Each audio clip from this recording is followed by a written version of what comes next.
Og så kan jeg byde velkommen til dig, Søren Kjær. Lad os dykke ned i de her gode vaner. Du har arbejdet med vaneændringer og også nytårsfortsæt de seneste 18 år. Er det blevet lettere for os at lykkes med nytårsfortsæt? Vi har ikke statistikkerne med os, desværre. Faktisk kun 7% af de nytårsforsæt, vi sætter, bliver gennemført. Nu hørte vi jo lige tidligere indslag. Omkring 40% af os i år rent faktisk sat os et nytårsforsæt, eller har planlagt at gøre det. Men der er jo apps, og der er madplaner, og der er alle mulige teknikker til at holde fast i de der nytårsforsæt. Hvordan kan det være, at kun 7 af dem lykkes? En af tingene kan være, at nu bliver det også nævnt her, en af de top nytårsforsæt, vi laver, det er omkring sundhed. Vægttab er nummer 1, men ellers kan det også være motion eller bedre søvn, altså sundhed det hele taget, også mental sundhed er faktisk også overblik. Men mange af de der, som går på de sundhedsmæssige omkring, for eksempel vægttab, det involverer en eller anden form for ting, som også belønner os. Sukkeret, alkohol, rygning, tobak som sådan, så der er en eller anden form for belønning i det. Og vi er jo kloge nok også mennesker. Kan vi simpelthen ikke lade være, eller hvad? Jo, hvis vi ville det.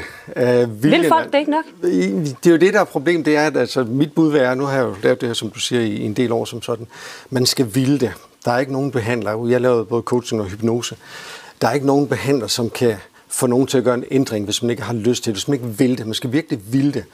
Så det er det første step, at man skal ville det, man sætter sig for her. Men det tror jeg nu nok, at mange af os, der står der og hopper ned fra sofaen, vi godt kunne tænke os og mener, at vi vil det. Ja. Når du har en klient, kan du så mærke, hvor dyb den vilje der egentlig er? Det kan jeg faktisk godt. Ja. Jeg kan faktisk godt fornemme, at der kommer for eksempel rygning af en klassiker. Jeg har booket sessioner her i januar, som hvor rygning er en stor ting. Og jeg kan godt mærke på folk, hvor meget de vil det. Nogle kommer ned og vil have hjælp til det rygestop, fordi de tænker, at jeg bør også holde op med at ryge, eller min partner synes også, det vil også være godt i forhold til mine børn. Men inderst inde, så sidder en lille af på skulderen og siger, det er også lidt hyggeligt. Lykkes det så ikke, hvis ikke at man selv vil? Jo, men man skal ville det. Men alt det der med at få hjælp til at komme forbi den der vane der, det starter med viljen. Og så er der selvfølgelig nogle punkter, som jeg meget gerne vil byde ind med, hvad man kan gøre rent konkret for at komme videre på den der. Men lad os lige dykke ned i først. Hvad er det, der går galt for rigtig mange, hvis det er, at 7% de altså kun lykkes?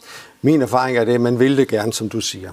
Og man kan også godt beslutte sig, og man kan også godt tage den første tur ned i fitnesscenteret i starten af januar. Man kan også godt droppe en cigaret et par dage, men lige pludselig så kigger dels den gamle vane ind, og så siger der den lille ting på skulderen, som siger, men jeg kan godt lige tage en enkelt, eller den her slik, den skal ikke gå til spilde.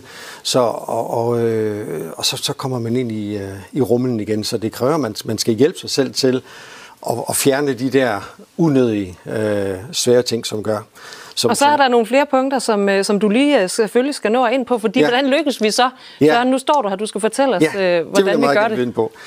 Punkt 1, det er, ud over viljen som sådan, så lad være med at sætte for store vaneredninger op til at starte på. Man skal ikke ændre hele sin livsstil. Find nogle små ting, som man kan gøre, så man har mulighed for at komme igennem med succes, og så gå efter dem. Og så oplever man også, når det rent faktisk lykkes, så kan man godt blive sulten efter flere vaneændringer. Så find noget, der er realistisk, og så lav det specifikt.